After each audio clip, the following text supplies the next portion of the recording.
एकादशी के दिन जब आप जल शंकर को चढ़ाने तो रोज ही जाते हैं। जब एकादशी का दिन रहे और शंकर जी के मंदिर में आप जल समर्पित करें तो 3 बार मुख से स्वधा स्वधा स्वधा या स्वधा स्तोत्र का पाठ, जिसमें 12 श्लोक 2-4 हैं। पैसा तो आ रहा है पर घर में टिक नहीं रहा। डॉक्टर में, पुलिस में, एक्सीडेंट आदि में, कहीं गलत जगह पर, व्यसन में अगर पैसा जा रहा है, जुए में, मांसाहार, मदिरा पान, या कहीं आया पैसा आने में कमी नहीं, आ रहा है पर टिक नहीं रहा, रुक नहीं रहा।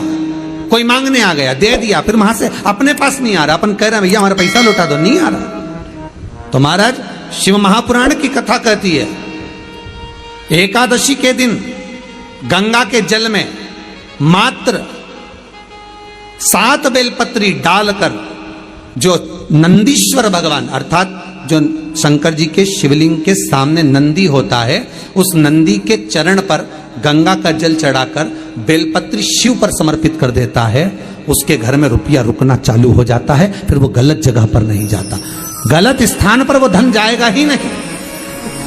तूने समझा, मांग तुझे क्या चाहिए। एकादशी ने भगवान विष्णु से कहा, नाथ प्रभु वर दे दो, मृत्यु लोक में जो मनुष्य मेरा व्रत करेगा, चाहे जलचर, थलचर, वायुचर या सांसारिक मनुष्य, मेरा अगर एकादशी का व्रत करेगा, प्रभु उसके यहां धन धान्य वैभव सुख संपदा बढ़ेगी और उस जीवात्मा को नरक नहीं भोगना पड़ेगा, सीधे बैकुंठ का उसको वास मिलेगा। जब जीव आत्मा को लेकर चला जाएगा, यम के दूत जब बंदी बनाकर ले जा रहे होंगे उस जीवात्मा को, जिसके प्राण छूटे होंगे, यम के दूत जब बंदी बनाकर ले जा रहे होंगे, तब मुझे वर दो कि मैं इसका हाथ पकड़कर बेतन्नी से पार उतार कर सारे नरकों से निकालती हुई आपके धाम में लेकर आऊं। भगवान ने वर दे दिया, तथास्तु। हे एकादशी सुनो, मृत्यु लोक का मनुष्य अन्न का त्याग कर कर, क्योंकि अन्न में एकादशी के दिन पाप पुरुष रहता है, अन्न का त्याग कर कर एकादशी के दिन जो मनुष्य तुम्हारा व्रत धारण करेगा, उस व्रत को करेगा और उस व्रत को धारण करेगा, उसकी मनोकामना पूर्ण होकर वो मेरे ही धाम को जाएगा। ये तो हुआ एकादशी के जन्म की कथा। एकादशी के दिन गंगा के जल में मात्र 7 बेलपत्री डालकर जो नंदीश्वर भगवान अर्थात जो शंकर जी के शिवलिंग के सामने नंदी होता है, उस नंदी के चरण पर गंगा का जल चढ़ाकर बेलपत्री शिव पर समर्पित कर देता है, उसके घर में रुपया रुकना चालू हो जाता है। फिर वो गलत जगह पर नहीं जाता, गलत स्थान पर वो धन जाएगा ही नहीं। बेटा अगर व्यसन में पड़ा हुआ है, मदिरा पान में पड़ा हुआ है, मांसाहार में, जुए आदि में जा रहा है, तुम्हें लग रहा है कि मेरा बेटा गलत मार्ग पर जा रहा है, ये मित्र दोस्ती गलत हो रही है, वो सही जगह पर आ जाए। करना है एकादशी। कई लोग इसको धन के लिए भी करते हैं, संपदा के लिए। संपदा के लिए अर्थात जिसका व्यापार नहीं चलता, जिसके घर में पैसा नहीं आता, या नौकरी नहीं लग रही, या सर्विस नहीं लग रही, आप अप्लाई कर रहे हो, जगह जगह जाकर इंटरव्यू भी दे रहे हो और पैसा नहीं आता, तो उसके लिए भी प्रयास किया जाता है। पर उसके लिए यहाँ पर जो धन के लिए करते हैं, उसके लिए विष्णुपदी के लिए करते हैं। मतलब जैसे गंगा के जल में तुलसी के 11 पत्ते डाले जाते हैं और उसको किसी भी नारायण के मंदिर में, राम कृष्ण शिव शंकर नहीं, राम कृष्ण भगवान विष्णु दत्त आदि जितने नारायण के मंदिर हैं, उस मंदिर में किसी भी पात्र में, एक छोटे से पात्र में उसको भरकर रखी आते हैं महाराज। उससे भी जॉब, सर्विस, नौकरी में सफलता प्राप्त हो जाती है। परंतु वो भी एकादशी को ही होता है। कुछ देर तक पात्र को रखा जाता है, फिर वही पात्र का जल किसी भी वृक्ष के नीचे डाल दिया जाता है, उससे भी नौकरी के लिए फायदा मिलता है। गंगा का जल कोई साधारण नहीं। दशमी, एकादशी और द्वादशी, इन 3 तिथियों पर एक रोटी में थोड़ा सा मीठा रखकर सोमक पितृ का नाम लेकर यदि गाय को खिला दिया जाता है, तो अगर कोई पूर्वज प्रेत योनि में भी पड़ा हुआ होता है, भटक रहा होता है, जिसको पिंड नहीं मिला, जो अचानक मर गया होता है, अधोगति में चले गया होता है, उस जीव की मुक्ति दशमी, एकादशी और द्वादशी, ये 3 दिन सोमक पितृ का नाम लेकर रोटी में, पूड़ी में मीठा रखकर अगर गाय को खिला दिया जाता है ये 3 दिन तक, तो वो पितृ कभी भटकते नहीं है, उनको मुक्ति प्राप्त हो जाती है, मोक्ष में। नहीं, एकादशी है कौन, क्यों इसकी इतनी प्रधानता है, क्यों इसकी पुण्यता है, ऐसा क्या है एकादशी में जो इसकी पुण्यता मानी जाए? कौन है ये जो भगवान नारायण तक एकादशी का व्रत करते हैं? सुभद्रा जी को भगवान जगन्नाथ ने, जगदीश ने एकादशी का व्रत कराया था। बद्रीनारायण भगवान को माता लक्ष्मी ने एकादशी का व्रत कराया था। क्यों? चंद्रायण एकादशी व्रत की माता। एकादशी है कौन? तो कहा जिसको व्रत करने पर भगवान नारायण भी जिसका व्रत करते हो, भगवान माता लक्ष्मी जिसका व्रत करती हो, वो एकादशी है कौन? तो शास्त्र वर्णन करता है महाराज, स्कंद पुराण का सुंदर चातुर्मास्य खंड के अंतर्गत वर्णन आया है महाराज। एक बार भगवान विष्णु आनंद में विराजमान थे, पद्मावती और माता लक्ष्मी दोनों उनके पास में विराजी हुई थी। भगवान लक्ष्मी और पद्मावती दोनों बैठी, एक सिर के पास, एक चरण के पास। कुछ समय बाद वहीं पर ब्रह्मदेव का आगमन हुआ और ब्रह्मा जी आगमन पाकर भगवान नारायण पद्मावती से लगकर उठे और उठकर लक्ष्मी की ओर झुके। झुकने पर इन तीनों के समागम से भगवान नारायण के हृदय चित्त से एक कन्या प्रकट हो गई। उस कन्या का नाम एका था। क्या नाम था? एका। अब 10 उसके गुण इतने प्रबल थे, वो 10 गुण उसके बड़े प्रबल थे कि वो एका जिसको निहारती थी उसको संपदावान बना देती थी, जिसको देख लेती थी उसके जीवन में वो आनंद की अनुभूतियां करा देती थी। एका जिस मार्ग से जाती थी उस मार्ग के द्वार खोल देती थी। एका का पुण्य इतना पुण्य प्रखर। पद्मावती और लक्ष्मी ने कहा महाराज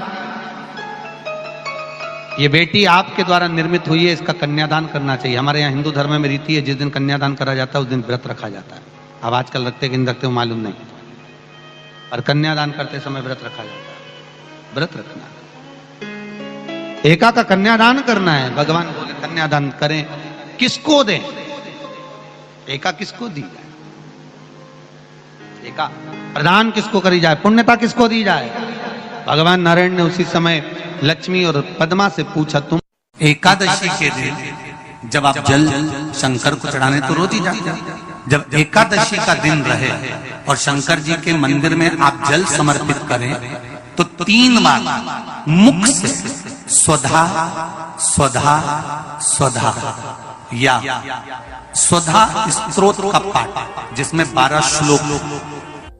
2-4 हैं, पैसा तो आ रहा है और घर में टिक नहीं रहा। डॉक्टर में, पुलिस में, एक्सीडेंट आदि में, कहीं गलत जगह पर, व्यसन में अगर पैसा जा रहा है, जुए में, मांसाहार, मदिरा पान, या कहीं आया पैसा, पैसा आने में कमी नहीं, आ रहा है पर टिक नहीं रहा, रुक नहीं रहा। कोई मांगने आ गया, दे दिया, फिर वहां से अपने पास नहीं आ रहा, अपन कह रहे हैं भैया हमारा पैसा लौटा दो, नहीं आ रहा। तो महाराज शिव महापुराण की कथा कहती है एकादशी के दिन गंगा के जल में मात्र 7 बेलपत्री डालकर जो नंदीश्वर भगवान अर्थात जो शंकर जी के शिवलिंग के सामने नंदी होता है, उस नंदी के चरण पर गंगा का जल चढ़ाकर बेलपत्री शिव पर समर्पित कर देता है, उसके घर में रुपया रुकना चालू हो जाता है। फिर वो गलत जगह पर नहीं जाता, गलत स्थान पर वो धन जाएगा ही नहीं। तूने संसार मांग तुझे क्या चाहिए? एकादशी ने भगवान विष्णु से कहा, नाथ प्रभु वर दे दो, मृत्यु लोक में जो मनुष्य मेरा व्रत करेगा, चाहे जलचर, थलचर, वायुचर या सांसारिक मनुष्य, मेरा अगर एकादशी का व्रत करेगा, प्रभु उसके यहाँ धन धान्य वैभव सुख संपदा बढ़ेगी और उस जीवात्मा को नरक नहीं भोगना पड़ेगा, सीधे वैकुंठ का उसको वास मिलेगा।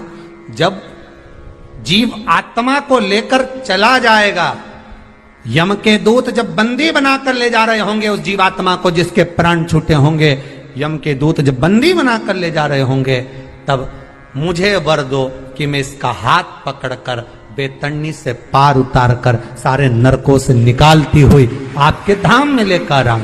भगवान ने वर दे दिया, तथास्तु। हे एकादशी सुनो, मृत्यु लोक का मनुष्य अन्न का त्याग कर कर, क्योंकि अन्न में एकादशी के दिन पाप पुरुष रहता है, अन्न का त्याग कर कर एकादशी के दिन जो मनुष्य तुम्हारा व्रत धारण करेगा, उस व्रत को करेगा और उस व्रत को धारण करेगा, उसकी मनोकामना पूर्ण होकर वो मेरे ही धाम को जाएगा। ये तो हुआ एकादशी के जन्म की कथा। एकादशी के दिन गंगा के जल में मात्र 7 बेलपत्री डालकर जो नंदीश्वर भगवान अर्थात जो शंकर जी के शिवलिंग के सामने नंदी होता है, उस नंदी के चरण पर गंगा का जल चढ़ाकर बेलपत्री शिव पर समर्पित कर देता है, उसके घर में रुपया रुकना चालू हो जाता है। फिर वो गलत जगह पर नहीं जाता, गलत स्थान पर वो धन जाएगा ही नहीं। बेटा अगर व्यसन में पड़ा हुआ है, मदिरापान में पड़ा हुआ है, मांसाहार में, जुए आदि में जा रहा है, तुम्हें लग रहा है कि मेरा बेटा गलत मार्ग पर जा रहा है, ये मित्र दोस्ती गलत हो रही है, वो सही जगह पर आ जाए। करना है एकादशी। कई लोग इसको धन के लिए भी करते हैं, संपदा के लिए। संपदा के लिए अर्थात जिसका व्यापार नहीं चलता, जिसके घर में पैसा नहीं आता, या नौकरी नहीं लग रही, या सर्विस नहीं लग रही, आप अप्लाई कर रहे हो, जगह जगह जाकर इंटरव्यू भी दे रहे हो और पैसा नहीं आता, तो उसके लिए भी प्रयास किया जाता है। पर उसके लिए यहाँ पर जो धन के लिए करते हैं, उसके लिए विष्णुपदी के लिए करते हैं। मतलब जैसे गंगा के जल में तुलसी के 11 पत्ते डाले जाते हैं और उसको किसी भी नारायण के मंदिर में, राम कृष्ण शिव शंकर नहीं, राम कृष्ण भगवान विष्णु दत्त आदि जितने नारायण के मंदिर है, उस मंदिर में किसी भी पात्र में, एक छोटे से पात्र में उसको भरकर रखी आते हैं महाराज। उससे भी जॉब सर्विस नौकरी में सफलता प्राप्त हो जाती है। परंतु वो भी एकादशी को ही होता है। कुछ देर तक पात्र को रखा जाता है, फिर वही पात्र का जल किसी भी वृक्ष के नीचे डाल दिया जाता है, उससे भी नौकरी के लिए फायदा मिलता है। गंगा का जल कोई साधारण नहीं। दशमी, एकादशी और द्वादशी, इन 3 तिथियों पर एक रोटी में थोड़ा सा मीठा रखकर सोमक पितृ का नाम लेकर यदि गाय को खिला दिया जाता है, तो अगर कोई पूर्वज प्रेत योनि में भी पड़ा हुआ होता है, भटक रहा होता है, जिसको पिंड नहीं मिला, जो अचानक मर गया होता है, अधोगति में चले गया होता है, उस जीव की मुक्ति दशमी, एकादशी और द्वादशी, ये 3 दिन सोमक पितृ का नाम लेकर रोटी में, पूड़ी में मीठा रखकर अगर गाय को खिला दिया जाता है ये 3 दिन तक, तो वो पितृ कभी भटकते नहीं है, उनको मुक्ति प्राप्त हो जाती है, मोक्ष में।